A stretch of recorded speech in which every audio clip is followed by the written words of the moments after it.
Assalamualaikum warahmatullahi wabarakatuh. Selamat sore.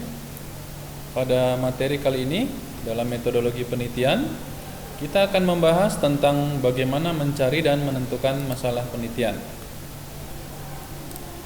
Nah, bicara masalah penelitian, artinya kita akan berbicara masalah nanti laporan penelitian. Laporan penelitian dapat luarannya bermacam-macam ya. Bisa dalam bentuk skripsi, bisa dalam bentuk laporan atau dalam bentuk yang lainnya. Nah, kalau kita bicara masalah laporan penelitian, tentunya kita akan ditemukan atau dihadapkan dengan yang namanya latar belakang. Di pendahuluan atau di bab 1 kita akan berbicara masalah latar belakang. Latar belakang itu apa sih sebenarnya gitu ya? Nah, latar belakang itu biasanya akan tampil pertama sekali. Nah, biasanya juga akan berbicara masalah hal-hal yang mendasari kenapa penelitian itu dilaksanakan gitu ya. Kenapa penelitian dilaksanakan? Karena pada prinsipnya latar belakang itu nantinya akan memuat yang namanya gap analysis. Ya, gap analysis adalah suatu metode atau pengukuran untuk mengetahui kesenjangan antara kinerja suatu variabel dengan harapan konsumen terhadap variabel tersebut. Nah, jadi gap analysis ini kurang lebih masalah gitu ya.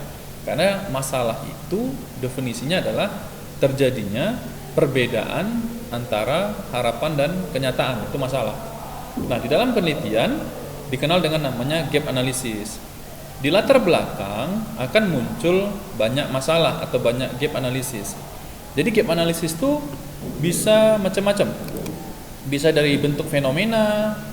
Ya, jadi banyak masalah-masalah yang bentuknya fenomena ya, berdasarkan kondisi yang ada. Nah, berdasarkan kenyataan bisa dalam bentuk fenomena. Atau mungkin yang levelnya lebih tinggi, gap analysis itu diketahui dari riset sebelumnya atau penelitian-penelitian sebelumnya. Nah, kalau di dalam latar belakang kita memuat gap analysis yang berasal dari riset itu lebih baik dari fenomena.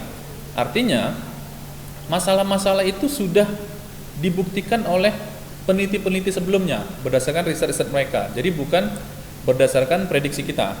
Kalau fenomena tadi kan kita masih melihat kondisi yang ada. Namun ingat bahwa yang kita lihat itu belum tentu itulah kenyataannya. Namun gap analisis atau latar belakang itu nantinya harus ada masalah. Minimal ya fenomena. Sebagai peneliti pemula kita minimal berdasarkan masalah, berdasarkan fakta-fakta, data-data yang ada gitu dia. Namun yang lebih baik itu berdasarkan riset. Atau yang lebih sempurna lagi, dia berdasarkan teori-teori sebelumnya yang menyatakan ada masalah gitu. Atau teori-teori itu akan kita kembangkan kembali. Itulah gap analysis. Dari semua masalah yang kita narasikan di dalam latar belakang, maka kita dapat mengumpulkan masalah-masalah tersebut atau kita buat poin per poin masalah-masalah tersebut. Itulah nanti yang disebut dengan identifikasi masalah. Bisa dipahami ya kira-kira ya. Jadi kalau latar belakang dia masih menarasikan masalah-masalah yang ada, gap analisis yang ada, yang kita peroleh dari fenomena, riset, atau yang paling sempurna dari teori. Jadi masalah itu sebutkan semua masalah yang kita temukan di dalam penelitian kita atau rancangan penelitian kita, sebutkan satu persatu. Yang berhubungan langsung atau yang tidak berhubungan langsung. Tapi jangan yang terlalu jauh gitu kan. Yang dekat dengan penelitian kita. Nah, lalu masalah-masalah yang ada tadi yang masih dalam bentuk narasi, dalam bentuk cerita paragraf per paragraf, kita kumpulkan poin per poin, itulah yang disebut dengan istilah identifikasi masalah. Paham ya? Identifikasi masalah. Nah, jadi ada masalah, misalnya ini ada masalah, semua masalah yang ada kita sebut dengan identifikasi masalah. Nah, supaya masalah-masalah itu tidak melebar, maka masalah-masalah tersebut kita batasin. Jadi kita batasin, misalkan seperti ini, kita batasin hanya masalah ini yang akan kita bahas. Tapi masalah-masalah banyak. Silakan sebutkan semua yang berhubungan langsung atau yang tidak berhubungan langsung tapi berkaitan. Nah, lalu dari semua yang ada, pilihlah masalah-masalah tersebut yang akan menjadi fokus utama penelitian kita. Nah, itulah disebut dengan istilah batasan masalah. Nah, dari batasan masalah ini nantinya kita dapat membuat perumusan masalah. Bisa dipahami kira-kira? Jadi dari batasan-batasan yang masalah yang ada, kita akan membuat perumusan masalah. Ingat, perumusan masalah itu nanti dalam bentuk kalimat tanya. Ya, dalam bentuk kalimat tanya. Apakah, bagaimanakah, pokoknya kalimat tanya lah prinsipnya. Namun ingat, kalimat tanya yang harus bisa kita jawab, di dalam tujuan penelitian. Bisa dipahami kira-kira? Contoh begini. Misalkan rumusan masalahnya begini. Apakah kepuasan konsumen dapat ditemukan dengan menggunakan aplikasi pada CRM yang akan dibuat? Misalnya seperti itu. Apakah kepuasan konsumen dapat diketahui ya dari CRM, aplikasi CRM yang akan kita buat. Maka tujuan penelitiannya menjadi untuk mengetahui tingkat kepuasan pelanggan melalui aplikasi CRM yang kita buat. Bisa dipahami? Sampai sini oke ya? Nah, artinya muncul keterkaitan atau satu garis lurus antara perumusan masalah dengan tujuan penelitian. Ya, jadi rumusan masalah yang semuanya berbentuk kalimat tanya itu akan dijawab di dalam tujuan penelitian. Sampai sini oke? Oke, baik. Berikutnya, kalau nanti penelitian kita dalam bentuk kuantitatif, maka tujuan penelitian tersebut akan dimuat dalam hipotesis.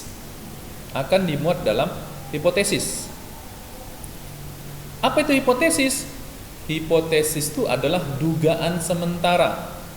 Dugaan sementara yang disampaikan oleh peneliti. Dugaan sementara yang disampaikan atau yang dikemukakan oleh peneliti. Contoh, perumusan masalah. Tadi, apakah dengan menggunakan, atau tadi begini ya, apakah kepuasan pelanggan dapat diidentifikasi dengan aplikasi CRM yang akan dibuat? Contoh ya. Maka tujuan penelitiannya adalah untuk mengetahui kepuasan pelanggan dengan menggunakan aplikasi CRM yang dibuat. Paham? Oke, sampai sini. Nah, sehingga peneliti dapat membuat hipotesisnya adalah, dugaan sementaranya adalah dengan menggunakan aplikasi CRM yang dibuat dapat mengetahui kepuasan pelanggan. Bisa dipahami? Saya ulang. Maka hipotesisnya bisa kita ajukan adalah dengan aplikasi CRM yang dibuat dapat mengetahui kepuasan pelanggan. Paham ya sampai sini? Jadi hipotesis itu adalah dugaan sementara. Jadi kita menduga, sampaikan dugaan kita berdasarkan tujuan penelitian. Itu dia. Paham? Nah, namun tidak semua penelitian memiliki hipotesis. Contoh penelitian yang bersifat kualitatif. Penelitian yang bersifat kualitatif, dia tidak memiliki hipotesis. Jadi tidak harus memiliki hipotesis. Nanti dalam pertemuan berikutnya kita akan sampaikan apa itu penelitian kuantitatif dan apa penelitian kualitatif. Oke, kita lanjut. Pahamnya sampai sini? Baik, kita lanjut. Setelah kita membuat sebuah hipotesis, maka hipotesis ini nantinya harus dibuktikan dalam sebuah penelitian yang menghasilkan sebuah kesimpulan. Sebuah kesimpulan. Nah, artinya perumusan masalah, tujuan penelitian, hipotesis, kesimpulan itu akan berada dalam sebuah garis lurus. Akan berada dalam sebuah garis lurus. Jadi contoh seperti tadi, perumusan masalahnya, apakah dengan menggunakan aplikasi CRM dapat mengetahui kepuasan pelanggan? Maka tujuan penelitiannya adalah untuk mengetahui kepuasan pelanggan dengan menggunakan aplikasi CRM yang dibuat. Hipotesisnya adalah dengan menggunakan CRM yang dibuat dapat mengetahui kepuasan pelanggan. Maka kesimpulan itu dari hasil penelitian yang setelah dilaksanakan dapat ditarik kesimpulan bahwa dengan menggunakan aplikasi CRM X, nah sebutkan X, dapat mengetahui kepuasan pelanggan sebesar misalnya 85%. Seperti itu. Bisa dipahami? Oke. Untuk kesimpulan juga kita akan bahas dalam materi tersendiri, karena nanti kita sering banyak orang salah persepsi, ada kesimpulan, ada implikasi, ada saran, itu banyak nanti beberapa yang salah persepsi. Jadi nanti kita akan bahas dalam materi tersendiri. Jadi yang perlu digarisbawahi di sini adalah perumusan masalah, tujuan penelitian, hipotesis dan kesimpulan adalah sebuah garis lurus runtutan yang harus sejalan. Jadi dia tidak akan menyimpang dari sebuah garis lurus. Oke, kita lanjut. Baik. Nah, sekarang permasalahannya, bagaimana sih kita bisa mampu untuk menentukan permasalahan-permasalahan yang muncul sehingga kita mampu untuk membuat sebuah penelitian yang baik. Nah, peneliti pemula seringkali mengalami kesulitan dalam menentukan permasalahan yang baik. Karakteristik permasalahan yang baik itu dapat dijadikan permasalahan penelitian sebagai berikut. Misalnya, topik atau judul yang dipilih adalah harus menarik. Carilah topik atau judul yang menarik, tidak basi, itu misalnya. Jadi jangan melakukan judul-judul yang sudah biasa-biasa aja atau bahkan sudah tertinggal. Tapi carilah judul-judul yang viral atau akan viral, itu lebih bagus. Nah, sehingga penelitian kita akan menjadikan acuan oleh penelitian orang lain. Kemudian jangan lupa bahwa pemecahan masalah harus bermanfaat bagi orang yang berkepentingan. Bisa dipahami maksudnya? Nah, pemecahan masalah yang kita tawarkan itu memiliki manfaat bagi orang yang berkepentingan. Ya tentunya kan banyak ya berkepentingan itu siapa? Bisa kita sendiri, bisa orang lain. Nah, yang jelas ending dari penelitian kita ini, solusi yang kita tawarkan itu ada manfaatnya. Jangan kita menawarkan yang tidak ada manfaat, itu nggak guna. Nah, kemudian permasalahan yang dipilih merupakan sesuatu yang baru. Nah, tadi sudah disampaikan di atas bahwa harus baru, jangan sudah basi, jangan kadaluarsa, sehingga orang tidak tertarik lagi untuk membahas masalah atau judul tersebut. Nah, jangan lupa dia merupakan rancangan yang kompleks. Artinya, penelitian yang akan kita bahas nanti, permasalahan yang akan kita selesaikan, jangan tergantung, jangan mengambang, harus duduk dia pada satu permasalahannya, harus selesai. Artinya solusi yang kita tawarkan itu betul-betul selesai. Nah, jangan ada setengah-setengah gitu ya. Nah, kemudian dapat diselesaikan sesuai waktu yang diinginkan. Artinya jangan terlalu lama. Contoh, kalau kita mau mengerjakan skripsi, artinya skripsi kita itu dikerjakan kurang lebih 6 bulan sampai 1 tahun, maka carilah permasalahan yang dapat diselesaikan dalam jangka waktu itu. Jangan kita membuat sebuah penelitian yang solusinya memakan waktu sampai bertahun-tahun. Bisa sih bisa, namun ya orang nanti udah tamat, kita belum tamat. Oke? Nah, namun ada juga penelitian yang sifatnya lebih besar, yang bahkan mungkin harus dikerjakan bertahun-tahun. Nah, malah aneh kalau penelitian yang sifatnya bertahun-tahun dikerjakan dalam waktu bulan, berbulan-bulan. Contoh, ada orang mau meneliti tentang perkembangan hewan, mulai dari dia melahirkan sampai dia dewasa. Nah, artinya kita butuh makan waktu bertahun-tahun.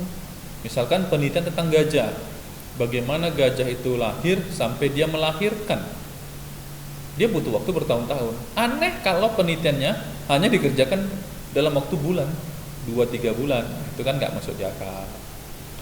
Lalu seperti yang pernah saya sampaikan, tidak bertentangan dengan moral. Maksudnya adalah penelitian jangan bertentangan dengan moral. Contoh, jangan melakukan penelitian tentang cloning misalnya. Kalau membahas tentang dampak-dampak cloning ya silahkan, tapi jangan bagaimana supaya bisa mengkloning. Itu boleh tapi tidak etis ya, bertentangan dengan moral. Itu kurang disarankan. Oke. Nah, sampai sini kita lanjut. Nah, bagaimana sih cara kita untuk mampu merancang sebuah judul penelitian, membahas tentang masalah penelitian, begitu ya. Nah, kegiatan-kegiatan apa yang bisa kita lakukan? Nah, yang pertama, membaca sebanyak-banyaknya literatur yang berhubungan dengan bidang permasalahan yang akan diteliti dan bersikap kritis terhadap apa yang dibaca. Artinya kalau kita mau membahas suatu bidang, misalkan data mining, nah, carilah sebanyak-banyaknya literatur tentang data mining. Setelah kita cari, nah misalkan dari jurnal, dari proceeding, dari buku-buku, setelah kita cari, lalu bersikaplah kritis. Artinya setelah kita tidak hanya membaca, namun kita juga harus mengevaluasi kenapa si penulis melakukan hal tersebut, si peneliti mengatakan tersebut. Sehingga kita memiliki daya kritis, sehingga kita juga menemukan masalah yang baru di sana mungkin. Nah, ada sela-sela, oh ini seharusnya begini. Nah, itu bisa jadikan penelitian. Gitu ya. Kemudian jangan lupa juga boleh menghadiri kuliah atau ceramah-ceramah profesional. Misalkan seminar-seminar, seminar nasional, seminar internasional, atau kuliah-kuliah umum. Nah, siapa tahu di sana kita menemukan hal-hal baru atau hal-hal yang dapat menjadikan ide kita untuk melakukan sebuah penelitian, menemukan masalah-masalah yang kita tidak duga gitu. Kemudian kita dapat melakukan pengamatan-pengamatan terhadap situasi atau kejadian-kejadian di lingkungan profesi. Nah, kalau kita orang komputer, kita bisa melihat di lingkungan kita. Nah, kita amati teman-teman kita, lingkungan kita yang berhubungan dengan profesi kita. Nah, bagaimana aplikasi yang mereka gunakan, kepuasan mereka, kekurangan aplikasinya, itu bisa jadi penelitian kita. Jadi kita jangan hanya kenal tapi tidak peka. Jadi kita harus peka terhadap lingkungan ya. Kemudian kita juga dapat memikirkan kemungkinan ditemukannya permasalahan-permasalahan dari materi kuliah. Gitu. Ya, materi kuliah nampaknya juga hal yang tidak hal yang biasa ya, bukan hal yang luar biasa. Namun terkadang di dalam materi kuliah juga banyak terdapat materi-materi yang bisa dijadikan penelitian. Nah, bagaimana mungkin dalam coding-coding yang masih belum selesai itu bisa kita jadikan sebuah penelitian dasar, atau bagaimana kita melihat penggunaan coding, aplikasi coding itu juga bisa menjadikan penelitian terapan. Jadi semua itu bisa kita jadikan bahan-bahan penelitian kita. Nah, kemudian berikutnya kita dapat melakukan penelitian-penelitian kecil dan mencatat hasil atau temuan yang diperoleh. Ya, jadi penelitian-penelitian kecil yang bisa kita lakukan, yang sederhana mungkin. Nah, dari penelitian-penelitian tersebut kita dapat mengembangkannya ke hal yang lebih besar. Ya, menghadiri seminar tadi sudah kita bahas, artinya hasil-hasil penelitian tentunya seminar hasil penelitian. Kemudian juga mengunjungi berbagai perpustakaan. Ya, kurang lebih ini mencari literatur lah, sama seperti tadi. Berlangganan jurnal atau majalah yang berhubungan dengan bidang permasalahan yang akan diteliti. Ini juga kurang lebih adalah memiliki literatur yang banyak. Nah, mengumpulkan bahan-bahan yang berhubungan dengan permasalahan yang akan diteliti. Nah, artinya kita harus mengamati hal-hal yang menjadi penelitian kita dan menghubungkan dengan hal-hal lain gitu. Terkadang tanpa disengaja kita akan menemukan hal yang baru. Oke, jadi kita harus peka dan cermat di dalam mengamati lingkungan. Oke, sampai sini ya. Next, kita akan lihat. Nah, sekarang apa sih yang menjadi pertimbangan di dalam memilih masalah sebuah penelitian? Jadi masalah itu yang pertama masih baru atau aktual, kemudian praktis, ya, memadai, sesuai dengan kemampuan peneliti, dan ada yang mendukung. Nah, keenam hal ini hal yang biasa, namun jangan sampai kita terjebak di sana. Tadi sudah kita bahas, penelitian itu harus masih baru, kemudian aktual, praktis. Ya, praktis itu jangan terlalu melebar. Nah, jangan sampai dari segi waktu, ya, dari kita kalah di waktu, atau dari segi kemampuan kita tidak paham masalah database server misalnya. Tapi kita membahas tentang database server. Boleh aja sih, namun ingat kita tidak melakukan hal yang praktis. Kita akan belajar kembali. Walaupun boleh, tapi kita akan lambat di sana. Memadai, kurang lebih sama seperti itu. Nah, sesuai dengan kemampuan peneliti. Siapa semakna tadi? Artinya kita lihat dulu kemampuan kita. Jangan kita melakukan penelitian yang tidak sesuai dengan kemampuan kita. Kemudian ada yang mendukung. Pengertian mendukung ini bisa bentuk teman kita atau orang lain yang mendukung kita, atau alat-alat pendukung kita. Ya, bisa hardware, bisa software. Jelas ada pendukung. Sehingga pada saat kita terbentur, ada orang lain yang dapat membantu kita, atau pada saat kita butuh software atau hardware, kita memilikinya. Jangan kita nggak mampu di sana. Akhirnya penelitian kita berhenti di tengah jalan. Itu adalah hal yang sangat menyakitkan. Oke, kita lanjut. Baik. Nah, bagaimana sih kriteria dalam memilih atau menentukan masalah dalam penelitian? Yang pertama, masalah yang dipilih harus dirumuskan dengan cara tertentu yang menyarankan adanya kemungkinan pengujian empiris suatu masalah yang tidak memuat implikasi pengajuan hubungan atau hubungan-hubungan yang dinyatakan. Nah, artinya di dalam merumuskan hal-hal tertentu kita harus mampu melakukan pengujian empiris. Pengujian empiris ini maksudnya adalah pengujian yang dapat dibuktikan secara teoritis. Nah, yang dapat dilakukan pengujian secara statistik. Artinya tidak berdasarkan prediksi. Memang secara ilmiah dia dapat dibuktikan. Kemudian berikutnya, masalah yang harus dipilih harus mempunyai nilai-nilai penelitian, yaitu keaslian. Merupakan hal yang penting, dapat diuji, mengungkapkan suatu hubungan atau dua lebih, ya. Boleh 2 hubungan, 3 hubungan, variabel. Kemudian jelas dan tidak ambigu. Artinya begini, kita bahas satu persatu. Mempunyai keaslian. Mungkin semua sudah paham ya definisinya. Artinya jangan sampai penelitian kita ini adalah plagiat, menjiplak dari orang lain.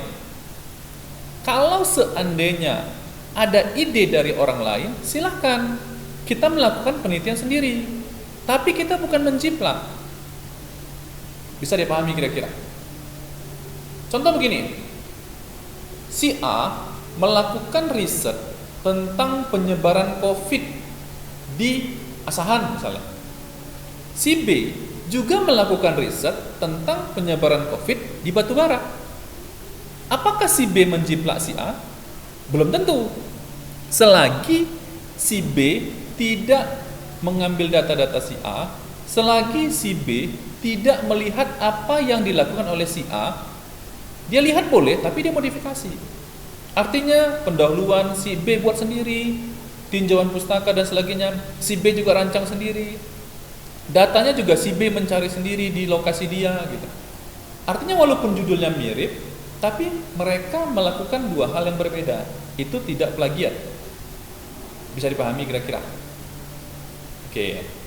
Atau begini. Si A Dia membuat penelitian tentang helm yang dapat menyimpan energi seperti charging, itulah ya. Artinya helmnya bisa untuk cas. Sampai situ penelitian si A. Lalu si B melihat penelitian si A, dia melihat ada celah untuk dia melanjutkan penelitian. Maka si B mengambil penelitian si A untuk dilanjutkan. Bahasanya untuk dilanjutkan, maka si B dapat membuat indikator casnya atau chargingnya, ya, mempunyai indikator. Artinya si user, si pengguna helm dapat melihat berapa persen baterai yang bisa dicas atau diperoleh dengan mengecas menggunakan helm tersebut. Jadi dia melanjutkan, itu enggak plagiat, itu asli ya. Nah, dia melanjutkan penelitian sebelumnya, tapi harus dia sampaikan. Itu dia. Kemudian merupakan hal yang penting. Lakukanlah penelitian untuk hal yang penting. Kalau nggak penting nggak usah gitu. Namun ingat, bukan berarti hal penting itu harus yang wah, harus yang besar, belum tentu. Hal yang kecil juga itu bisa jadi hal yang penting. Tapi memang penting. Jangan begini. Misalkan SPK dalam menentukan jenis narkoba yang digunakan. Ya, menentukan SPK dalam menentukan jenis narkoba yang digunakan. Kepada siapa diberikan? Kepada penggunanya. Nah, itu nggak penting. Cukup aja tanya penggunanya dia pakai narkoba jenis apa, nggak perlu SPK-an. Gitu ya. Nah, dapat diuji. Artinya penelitian kita tuh nanti dapat diuji secara statistik ataupun cara kualitatif. Jangan penelitian kita tidak dapat diuji. Gitu dia. Nanti kita akan bahas dalam menu tersendiri. Mengungkapkan dua hubungan atau lebih. Ya. Coba nanti cari definisi variabel itu apa di materi-materi sebelumnya, atau materi-materi saya yang saya sampaikan yang lain, terutama di statistik. Nanti kita akan paham apa itu variabel dan bagaimana mengungkapkan keterhubungan beberapa variabel. Kemudian jelas dan tidak ambigu dalam bentuk kalimat tanya. Nah, seperti saya sampaikan tadi, tujuan penelitian kita jangan lagi berbentuk kalimat tanya. Kalimat tanya itu masih dalam rumusan. Artinya di dalam tujuan penelitian sudah jelas dia. Jangan muncul lagi kalimat tanya. Oke? Baik, kita lanjut. Nah, berikutnya masalah yang dipilih harus fleksibel. Artinya masalah tersebut dapat dipecahkan. Contoh gini, data dan metode untuk memecahkan masalah harus tersedia. Bisa dipahami? Jangan kita memiliki masalah, tapi nanti nggak bisa diambil datanya. Repot kita dalam mengambil data. Contoh begini, kita mau menentukan berapa banyak penderita COVID yang sembuh misalnya di Indonesia. Nah, maka kita harus mengambil data seluruh Indonesia. Bisa, tapi kan repot. Untuk apa mempersulit? Kalau memang itu tidak begitu urgent bagi kita ya, bukan bagi orang lain. Mungkin kalau bagi pemerintah itu penting. Namun kan kita harus kembali ke unsur-unsur penelitian tadi, masalah waktu gitu ya. Nah, kemudian metode. Jangan salah memilih metode. Ya, jangan salah memilih metode. Pilihlah metode yang sesuai untuk data-data penelitian kita. Ya. Kemudian biaya untuk memecahkan masalah harus relatif dapat melalui batas-batas kemampuan kita. Jangan sampai kita tidak dapat menyelesaikan penelitian kita karena terbentur oleh biaya. Bisa dipahami? Jangan sampai biaya tersebut yang menghentikan penelitian kita. Kenapa penelitian mau berhenti? Ada aku nggak punya biaya lagi. Itu kan sangat naif rasanya ya. Waktu untuk memecahkan masalah juga sangat wajar. Jadi ya, jangan kita terbentur oleh waktu. Seperti disampaikan tadi, gunakan waktu yang sesuai yang dengan penelitian kita. Biaya dan harus imbang sudah kita bahas tadi. Administrasi dan sponsor harus kuat. Nah, artinya kalau memang kita punya sponsor, silakan sponsor harus kuat, apakah dari dana hibah atau sponsor-sponsor yang lain. Administrasi juga harus kuat administrasinya, data-data kita harus lengkap. Kemudian bukti-bukti penelitian kita juga harus lengkap, gitu ya. Tidak bertentangan dengan hukum dan adat. Ya, sudah saya sampaikan sebelumnya, jangan sampai hal-hal yang kita lakukan itu bertentangan dengan hukum dan kebiasaan atau adat. Kemudian yang terakhir adalah masalah yang dipilih harus sesuai dengan klasifikasi peneliti. Paling tidak masalah yang dipilih sekurang-kurangnya menarik bagi si peneliti atau cocok dengan kualifikasi ilmiah si peneliti. Jangan orang komputer meneliti tentang kesehatan. Boleh orang komputer meneliti tentang kesehatan, tapi ingat, yang paling fokus adalah komputernya, bukan kesehatannya.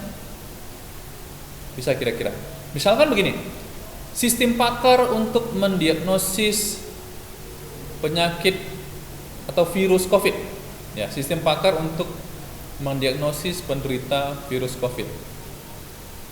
Kita sebagai orang komputer bukan terfokus bagaimana ciri-ciri orang yang terpapar virus COVID, tapi kita lebih fokus dalam membuat aplikasi sistem pakarnya. Gitu dia. Jadi sesuaikan dengan kualifikasi kita. Boleh kita bergabung dengan orang yang berbeda bidang ilmu, silakan. Bahkan di dalam penelitian-penelitian yang sifatnya global itu sangat disarankan sekali. Keterhubungan atau ketergabungan beberapa peneliti yang berbeda bidang ilmu itu sangat disarankan sekali, sehingga penelitian tersebut bisa dianggap lebih maksimal, gitu dia. Paham ya kira-kira ya? Oke. Nah, demikianlah kondisi-kondisi yang ada, bagaimana kita dalam menentukan masalah-masalah dalam penelitian. Ingat, untuk sebuah penelitian dimulai dari masalah. Sebuah penelitian dimulai dari masalah. Apa itu masalah? Masalah adalah terjadinya kesenjangan antara harapan dan kenyataan. Apabila terjadi kesenjangan antara harapan dan kenyataan, atau apabila terjadi perbedaan antara harapan dan kenyataan, itulah disebut dengan istilah masalah. Sehingga kita harus mampu menyelesaikan masalah tersebut dengan data-data penelitian kita. Bisa dipahami? Oke? Mungkin kalau bisa dipahami, untuk materi kali ini cukup sampai di sini. Ya, selamat belajar, semoga bisa paham dan semoga kita sukses selalu. Baik, terima kasih. Assalamualaikum warahmatullahi wabarakatuh.